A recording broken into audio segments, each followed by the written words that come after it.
Hi, this is Games with GM. I'm GM. This is the Imposter Kings. It is a 2 to 4 player game for ages 8 and up. It takes about 30 minutes, and I'm going to walk you through a 2-player game. Show you how it's played, show you some strategic decisions that I am making with my fictional opponent. I think this game is kind of like a souped up love letter. It came out around 2010 or so and in a little red velvet sort of bag. It was really hot for a while, being a game that had a depth of strategic decisions in a game that played in about 2 minutes. So this game is sort of like that. It resembles it in a lot of ways, where you're trying to play cards that are higher and higher value, but the higher the value they go, the worse powers they have, kind of like Citadels, or kind of a game like that. But this game packs quite a lot of strategy into a very short time period, so I really like it, and let's take a look at how it plays. So we're playing a 2-player game here. You can see that there are cards 1 out of 2 and 2 out of 2. These are reference cards that show you what all the cards in the deck are and their powers.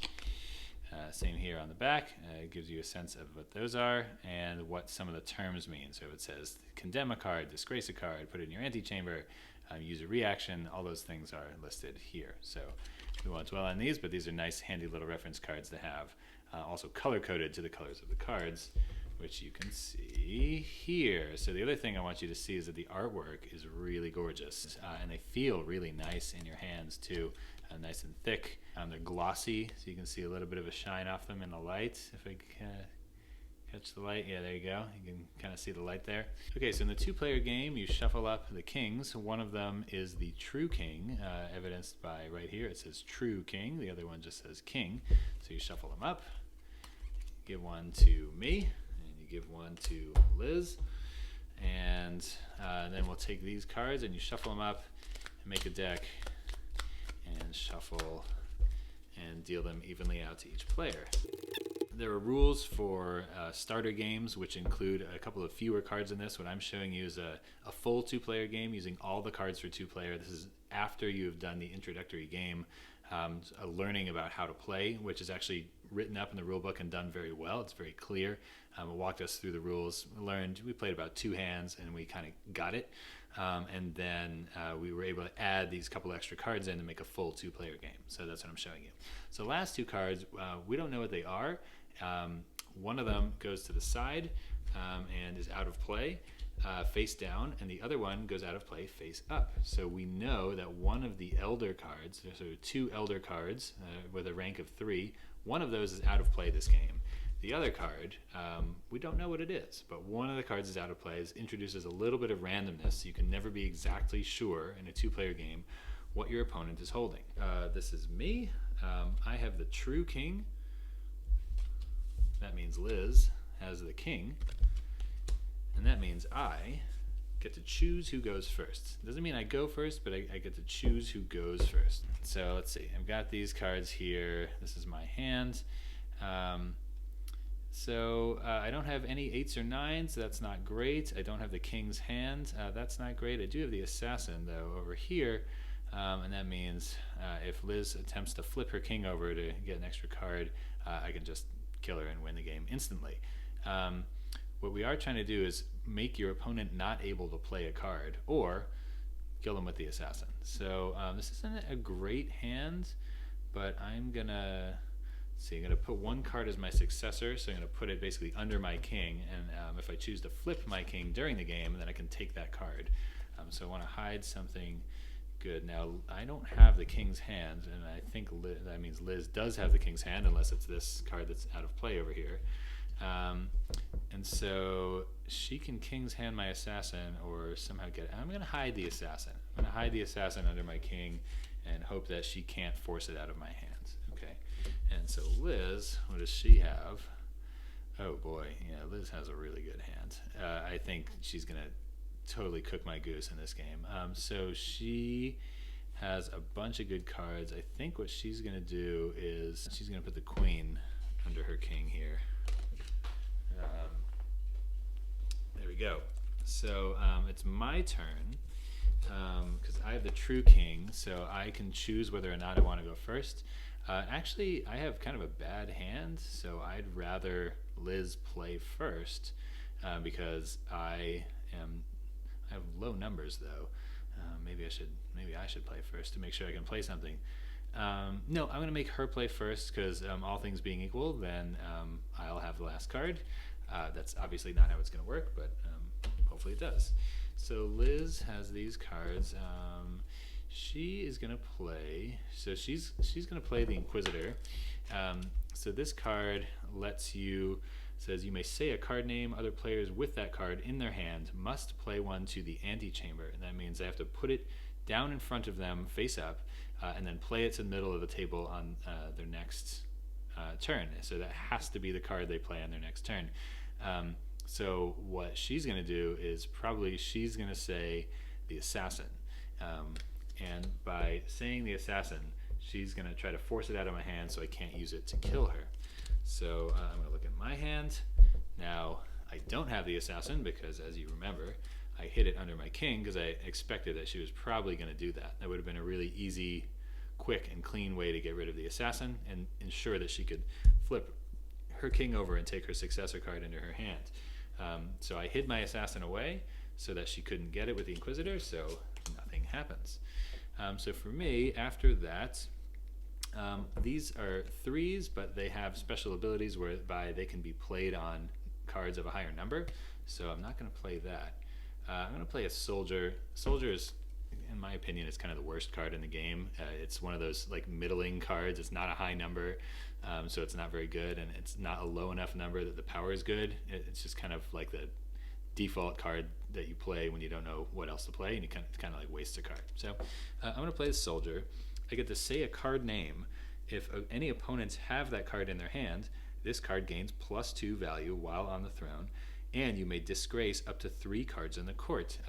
This card is in the court, so I could disgrace it as well. So, but I might not want to do that because I might want it to be a 7. So I'm going to say the King's Hand, because I know that Liz has the King's Hand in her hands, and she does. Whoops, here it is. There's the King's Hand. So Liz has the King's Hand, so now this Soldier becomes a 7. It gets +2 while it's on the throne, and I may disgrace up to 3 cards in the court. So I'm not going to disgrace the Soldier because it's now a 7, and I want to force her to play a high card, but I will disgrace the Inquisitor because I know that I don't want her to pick that card up again and be able to use it on me. I should just say, the way that you win the game is by forcing your opponent to not be able to play a card. I think I said that before. So here we've got the court. Right now I've got the high card on the court. It was a 5, but it has a power that I said the card that she had, I was correct, so now this has become a 7. So she has to play higher than a 7 or I win. Obviously, she can do that. So actually, I said higher than 7. She could also play a 7. You can play cards of the same value or a higher value. So she could play this 7, this Mystic, which has a pretty good power. And she's saving the King's Hands to use against the Assassin whenever I play it. She is probably going to play... Oh yeah, here's what she's going to do. This is going to be devastating to my game. She's going to play the Mystic. It says, if there are any disgraced cards in the court. There are, since I flipped over, I disgraced it, which means I flipped it over, this card here. If there are any disgraced cards in the court, you may disgrace this card after playing it to choose a number between 1 and 8. Cards of that base value lose their card text and have a value of 3 after being played for this round. So that's really easy. So she's going to play this. There is a disgrace card in the court, so she's going to disgrace this after playing it. She's going to choose the number 2, which means that any card with a number 2 loses all of its card text.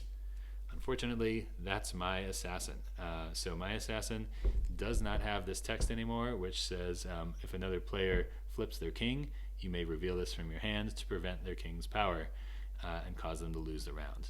This text no longer applies. This card is a wimpy 2, which is no good, can't really be played on anything. It was just destroyed. So now I was hiding it under here as my secret weapon. Now it can't be used anymore. So that was a good play by Liz with the Mystic. But since she disgraced this card, it has a value of 1. It was a 7, but instead of keeping it as a 7, she decided to flip it over to use its power. to neutralize my assassin, now the highest card in the court is a 1. Always the card that is furthest on top. In this case, when I'm playing furthest to the right, looks like the left on the video. That is the card that is currently in line to succeed the throne. And you need to play a same number or higher number than that card. So this was a 7. It was a 5. It became a 7. She played a 7 on it, disgraced it, but now the highest card is a 1, so I can play anything on 1 that I want. So I'm going to play another soldier again because it's kind of wimpy, and I'm going to say the King's Hand because I know she still has it. She does. She has the King's Hand. So this becomes a 7, and it may disgrace up to 3 cards in the court. What the heck, I'll disgrace this soldier. So I have a 7 now out here. So Liz's turn. What's she going to do in the 7? Now she knows the assassin is out of play since she played the mystic on it. Now the assassin doesn't do anything. So she can freely flip her king and take this card into her hand if she wants to. But the way this game works is if you win the game, you get 1 point. But if you win the game without flipping your king, you get a 2nd point. And if you win the game and your opponent still has cards in their hand, you get a 3rd point. So Liz is not going to flip her king yet because she's going to, in a strong position, she's going to see if she can win a 2-point game this time. So she's going to play the Oathbound, which is a 6.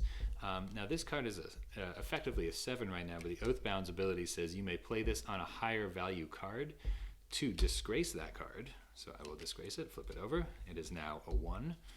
And then you must play another card of any value. So this is how I can get around the number value. So normally I'd have to play a 6 or higher on this, but the Oathbound says I must play another card of any value. It doesn't have to be higher than a 6. So I'm going to play the Fool. This card is immune to the King's Hand, so that would be a way if I knew my opponent was holding the King's Hand and I wanted to get a card out without it getting canceled. I could use the Oathbound in order to play that card for free. I'm going to play the Fool. That allows, it's only a 1, but of course any card that has a lowly value of 1 is going to have a really cool ability. This one's ability is you may choose any other card from the court that is not disgraced and put it into your hand. So I'm just going to take the Oathbound right back. And there weren't any cooler cards that I could have taken. Unfortunately, they're all disgraced and they're going to stay that way. They can't be flipped back over. But effectively, that was my way of getting the Fool out because before this soldier was a 7 and I could not put the number 1 on it, but by playing the Oathbound first, I'm able to play the Fool, and now I get to take the Oathbound right back. That's a play Liz particularly likes. So that's here. So that's a 1. I can play anything on it. I'm going to play a Zealot. This card's a 3. If your king is flipped, you may play this on any non-royalty card. My king is not flipped, but I don't think I have much use for this anymore. Actually, you know what? I have an Oathbound. You know what? I'm going to flip my king. I don't think I'm going to win, so I'm going to flip my king over, which means I can take this assassin into my hand. So now I have 1 extra card. That's my turn. I can't play anything, but I have an Oathbound, so hopefully I can play that too out here and sort of prolong the game. Liz has a few cards left. So she has a 6, 7, 8, and 9. She can play any of them because the card in the court right now is a 1. She could play anything. She's got a lot of high cards. This King's Hand, so I keep mentioning this. What it does is it's like a counter spell. If someone tries to do an action with a card, you can use this to cancel it. But the assassin's dead. A lot of the good cards are already in Liz's hand. She's just going to play this for the number. She's going to play it, make it an 8, force me to play a high card. At this point, that's pretty safe. So I can't play any of these since they're all lower than 8, except now my king is flipped. I can play this Zealot on it, which I can play this on any non-royalty card. The King's Hand is not royalty. If it was royalty, it would say down here, royalty. The red cards are royalty. This one isn't. So I could play the Zealot on that, or I could play the Oathbound. Yeah, here, that's what I'll do. I'll play the Oathbound, and I'm going to disgrace the King's Hand, and then I must play another card of any value, and so I'm going to play that now useless Assassin, which lost its card text because she played the Mystic. So that way I get that out. So now I just played 2 cards on that turn. I don't love that. Yeah, that was probably a bad move, but that's okay. I did it anyway. We'll see how it goes. So now a 2 is out. She is going to... Alright, so she's going to play a Sentry. That's another 8. It says you may disgrace this card after playing it to choose a card from the court that is not disgraced or royalty. Exchange a card from your hand with a chosen card. So she's going to play this. She'll disgrace it. She'll choose the Fool. That's a good card because it lets you to get a card back. And she's going to actually play the Princess in its place. I know it's a 9, and she probably wants that, but she's got another 9 sitting in here. And this card's power is trade a card with your opponent. And she knows I have a terrible hand. She doesn't want to trade any cards with me anyway. So she's going to put this in here. And she's got the Fool back, which will let her get a card back. Maybe she could even get the Princess back. So that's what she'll do.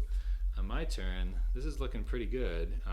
We've got a disgraced card here with an effective value of 1. I'm going to play a Warlord now. The Warlord is a 7, but if there is any royalty in the court, there is a royalty in the court now. She just put the Princess down here. This card gains +1 value in your hand. So now it's technically an 8. And an additional 1 value after being played. So now it's a 9. Well, it's an 8 now. I'm going to play it. Now it becomes a 9. That's great. I'm feeling really good. I got 3 cards left. I get a 9 out here. She put her 9 in here. I'm feeling like I'm probably going to win. So yeah, she can't play in a 9, although she can play the Oathbound. Yeah, here's where she's going to do that combination again. She'll play the Oathbound. She's going to disgrace this card. She's going to immediately play another card of any value, which is the Fool. So she'll take back the Princess because it is not disgraced, put it into her hand. That's a pretty good play. On my turn, I'm going to play... I know I just saw her pick up the Princess, so I'm going to play a Judge. That lets me guess a card in an opponent's hand. I'm going to say the Princess. I am right. If correct, you may play a card to your antechamber with a base value of 2 or more. I'm going to play the Zealot to my antechamber. That means I have to play it on my next turn, but I can play it no matter what the value is of the card in the court. So if there's a 7 out here, I could play the 3 on it. I know the Zealot has the power that can be played on non-royalty cards anyway, but even if it didn't have that power, because this is in my antechamber, I can play it on anything regardless of number. So I'm going to do that. Liz has this card in her hand. She sees that my Zealot is down here. There's really not much that she can do. She's going to play the Princess.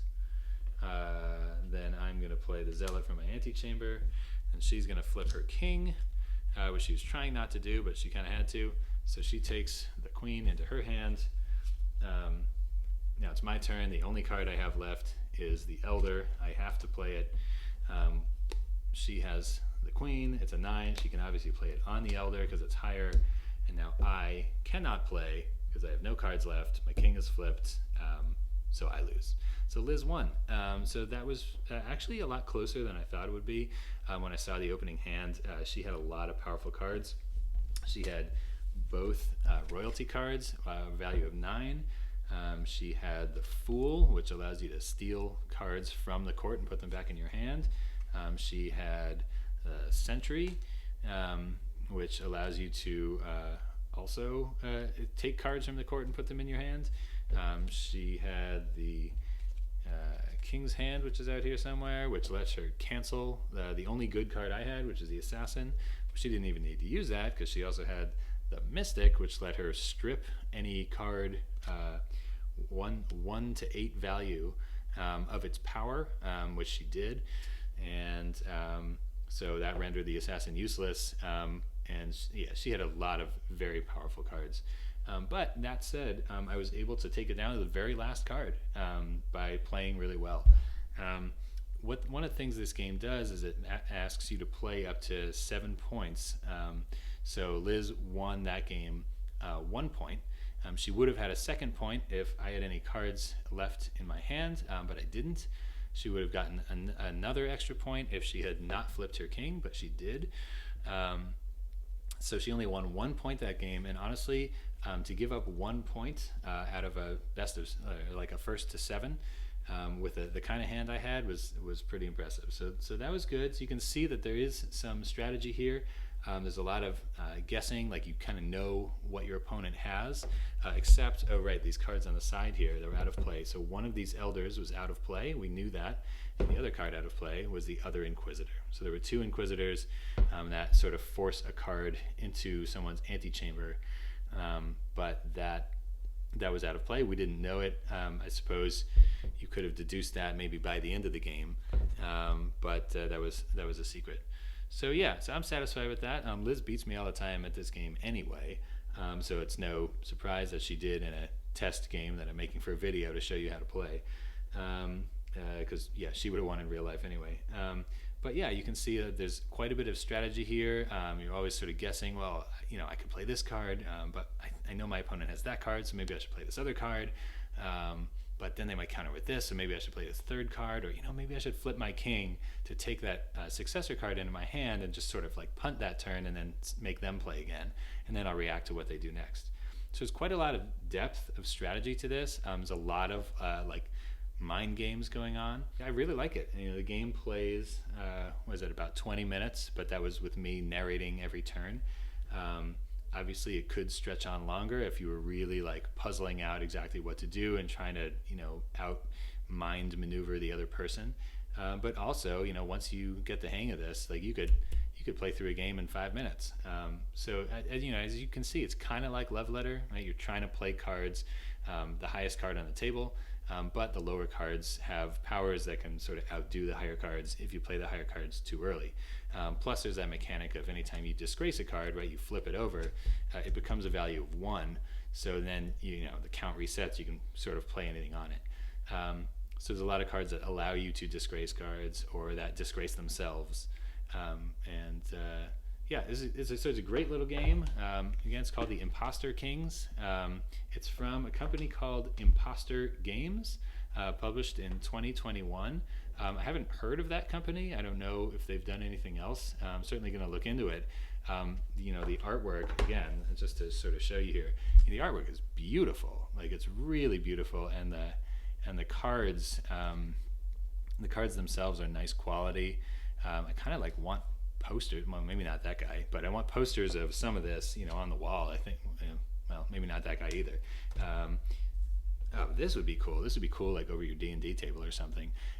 Like, it's definitely like poster-worthy artwork. And there's a little sort of white box around here. The iconography is clear. The text is clear. The color contrast is such that you can read everything really well. Even on this yellow card, you have sort of darker brown at the bottom to contrast with the white text, so that's really nice. Sometimes yellow and white get put together in games. You can't see stuff very well, but this doesn't have that problem. So this is really nice. I really like this game. I think for me, who's got a toddler at home, I really like deep strategy games, but with a toddler at home, I can't play deep strategy games. I don't have time. After work and after toddler goes to bed and we make lunch for the next day and everything, it's like 9 o'clock. I don't have time for a 3-4 hour game. But this offers quite a bit of strategic depth in a very short amount of time, in a very satisfying way. So I'm a big Euro gamer. I love deep strategy games. My wife is a big into social deduction games. So Liz really likes Mafia, Werewolf, One Night Werewolf, Secret Hitler, games like that. And so this game has elements of both of those things. Not social deduction, but it's like trying to guess what the other person has and what they might do, and then trying to counter that. So there's that sort of outthinking aspect of it, quite a bit. I mean, that's really the central mechanic of this game. And you've got some, it's not a Euro game at all, but it definitely has the strategic decision making that I really enjoy out of Euro games, where like basically what you play affects how the rest of the game will go. There's definitely some randomness in the cards that you draw and the hand that you have. One thing I forgot to mention is in a set, you're playing the 7 points. Every player is allowed one mulligan. So you look at your hand and you think, that hand kind of stinks, mulligan. And you can just shuffle everything back up, deal again. So I could do that once in our set up to 7. Liz could do that once in our set up to 7. So it's a little bit of a emergency break that you can pull if you think your hand is just terrible and there's no way you're going to win, which is how I felt when this game started. But since it's a teaching game for the video, I thought, let me see if I can pull this out. And I almost did, so that was pretty great. Anyway, that was a great game. I hope you enjoyed the video, and check out the Imposter Kings. I'm really, really impressed with this little game, and I think you will be too.